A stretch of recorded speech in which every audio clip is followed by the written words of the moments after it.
The man stared ahead in utter terror. He quickly submerged his head beneath the water. Holding his breath, he didn't dare to move a muscle. Moments later, a pair of colossal feet appeared right before his eyes. The sheep by the roadside scrambled to escape. But in the blink of an eye, a massive hand snatched one up. Submerged in the water, Jack still didn't dare to move. The horrifying scene before him left him completely paralyzed with fear. Meanwhile, his companion, Dave, was hiding behind a tree. Unable to resist his curiosity, he poked his head out to sneak a look. He stared in utter disbelief at the behemoth before him. But just as he was completely transfixed, the giant seemed to catch his scent. Dave hurriedly ducked back behind the tree. Then, the giant took massive strides forward. Unable to hold his breath any longer, Jack gasped as he broke the surface. But the giant had already spotted Dave behind the tree. With a single motion, he ripped the entire tree straight out of the ground by its roots. Sensing imminent danger, Dave scrambled backward in terror. The two of them locked eyes for a tense moment. Finally snapping out of his shock, Dave turned and bolted.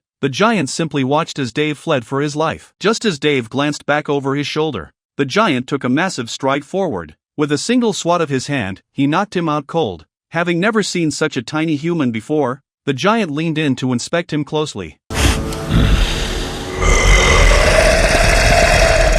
But just as he scooped Dave up and prepared to leave, the captain suddenly charged forward with his sword drawn. He fiercely plunged the sharp blade deep into the giant's ankle. Wincing in pain, the giant glanced back. With just a casual kick, the captain was sent flying into a rock, knocking him out cold. Then, the giant casually pulled the sword out of his ankle. Just like that, Jack could only watch helplessly from nearby as his two companions fell into the giant's clutches. As the giant prepared to leave, Jack, terrified of being spotted, quickly submerged himself back into the water. With any luck, the giant didn't notice him. He simply walked right past him.